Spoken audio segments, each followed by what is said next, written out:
আগামী 2 মে আসামে অনুষ্ঠিত হবে প্রথম পর্যায়ে পঞ্চায়েত নির্বাচন।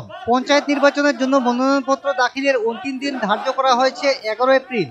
এমন অবস্থায় মনোনয়নপত্র দাখিলের অন্তিম দিন শুক্রবার নিজ গৃহ সমষ্টি লক্ষ্মীপুরে জেলা পরিষদ ও আঞ্চলিক পঞ্চায়েত আসনের জন্য দলীয় প্রার্থীদের মনোনয়নপত্র দাখিল কর্মসূচিতে শামিল হন আসামের মন্ত্রী তথা হেভিওয়েট বিজেপি নেতা কৌশিক রায়, জেলা বিজেপি সভাপতি রূপম সাহা সহ অনেকে। কাছাড় জেলার লক্ষ্মীপুর সমষ্টি থেকে রয়েছে 4টি জেলা পরিষদ ও 31টি আঞ্চলিক পঞ্চায়েত আসন। এদিন লক্ষ্মীপুরে প্রচুর দলীয় কর্মী সমর্থকদের সাথে নিয়ে মিছিল করে মন্ত্রী কৌশিক রায়ের উপস্থিতিতে জেলা পরিষদ ও আঞ্চলিক পঞ্চায়েতের জন্য মনোনয়নপত্র দাখিল করেন বিজেপি প্রার্থীরা। উল্লেখ্য, প্রথমবারের মতন লক্ষ্মীপুর সমষ্টিতে জেলা পরিষদ ও আঞ্চলিক পঞ্চায়েত আসনের জন্য প্রার্থীরা নিজ সমষ্টিতেই মনোনয়নপত্র দাখিল করতে পেরেছেন এবং আগামী 7 মে লক্ষ্মীপুর সমষ্টির অন্তর্গত জেলা পরিষদ ও আঞ্চলিক পঞ্চায়েত আসনের ভোট গণনা সম্পন্ন হবে লক্ষ্মীপুর সমষ্টিতেই। আটাইতকৈ আনন্দৰ দিন যে ফাৰ্ষ্ট টাইম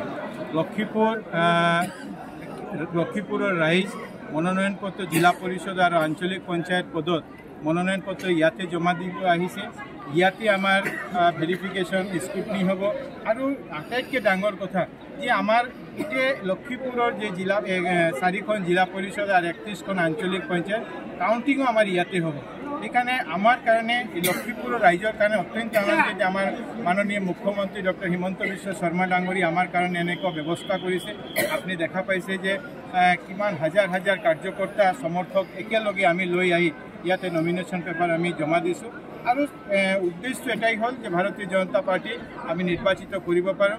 মোদী ডাঙৰীয়াৰ নেতৃত্বত ডক্টৰ হিমন্ত বিশ্ব শৰ্মা ডাঙৰীয়াৰ নেতৃত্বত আমি আমাৰ লক্ষীপুৰত আৰু আগুৱাই লৈ যাব পাৰোঁ। Bureau report, north east update.